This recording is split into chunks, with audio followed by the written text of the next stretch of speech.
I obviously knew what his potential was. I was certainly aware of his ability. In thoroughbred racing, perfection is a rare accomplishment, even for a champion-voted Horse of the Year.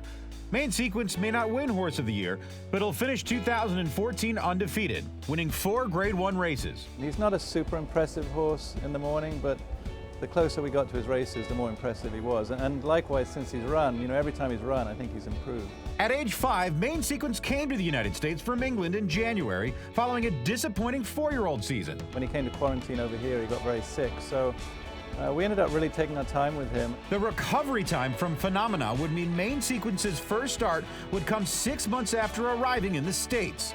Graham Motion opted to run him at Monmouth Park. Yeah, I mean, the United Nations was actually a backup plan. I originally had planned to send him to Chicago, but I kind of got cold feet about the trip. After he'd been so sick over the winter, I didn't want to put him on a long van ride for his first trip to Chicago. So we chose the United Nations. And they're off in the United Nations. Main Sequence would settle in the back of the pack and wait to make his move with his rider, Rajiv Mirage. And at the back, it's Main Sequence about a dozen lengths behind. I was really impressed with how he did it that day. I mean, to make the move he did from the top of the stretch was phenomenal. Down to the final 16th. On the outside, here's Main Sequence. Main Sequence surges to win it. Certainly he caught my attention that day. 6 weeks later, Main Sequence would tackle another Grade 1 race, this time at the Spa. We pointed for the sword dance, so the timing was very good. I wanted to give him plenty of time to get over that first race. And they're off, and a tardy start there for Main Sequence. He spotted the field several lengths. And I thought he was equally as impressive. Rajiv did a great job. He got left a little bit again at the gate, but he overcame it. Main Sequence is coming powerfully on the outside, and Main Sequence fires very late in the game. Coming down to the finish, imagining Main Sequence, here's the finish! Main Sequence got there. A hesitant start and a powerful finish for Main Sequence. So then the decision was whether to give him one more run before the Breeders' Cup or not, and the race at Belmont was just very logical. Same result. Here's Main Sequence on the outside, and Twilight Eclipse looking for racing room down towards the rail. Imagining Twilight Eclipse now coming on through, and Main Sequence is there. Big Blue Kitten on the far outside. It's Main Sequence and Twilight Eclipse. Those two down to the wire in a thrilling finish that goes to Main Sequence. He's won 3 straight Grade 1 stakes since coming to the U.S., and he's done them all in photo finishes. He's just a remarkable horse. And he does it the same way each time, just taking the heart out of his competition on the wire. Next up was the $3 million Breeders' Cup Turf.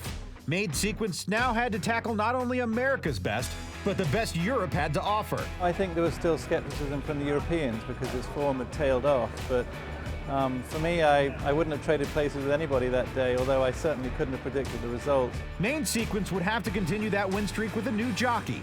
Hall of Famer John Velasquez would fill in for the injured Mirage. They're off in the Breeders' Cup Turf. He didn't hesitate in the gate. Johnny did a great job, had him in a great position. At the top of the stretch, I felt extremely confident. And Main Sequence on the far outside, and here he comes. I thought he really put his best race together that day. Main Sequence forging to the front. A perfect year for Main Sequence. To beat the best that Europe had to offer and the best of what America had to offer, that's tough to do. And I've never had a horse put 4 Group 1s together. It's hard to do that. It was hugely satisfying personally and for the horse. I mean, at that level, it's next to impossible. We've seen it with Wise Dan. He's put a remarkable string of races together. But it's tough to do. Main Sequence finished 2014 a perfect 4 for 4 and is a definite contender for Horse of the Year. It's very flattering to be considered for Horse of the Year. I think any trainer wants to train a champion. It's kind of a dream to train a champion. I was fortunate enough with Animal Kingdom to train a champion. He was champion 3-year-old. So certainly he should be well in the mix for turf horse and perhaps older horse. And to be considered for Horse of the Year is a very big honor, very flattering. If all goes according to plan, Main Sequence will have a 2015 winter-spring campaign that's similar to that of Animal Kingdom in 2013.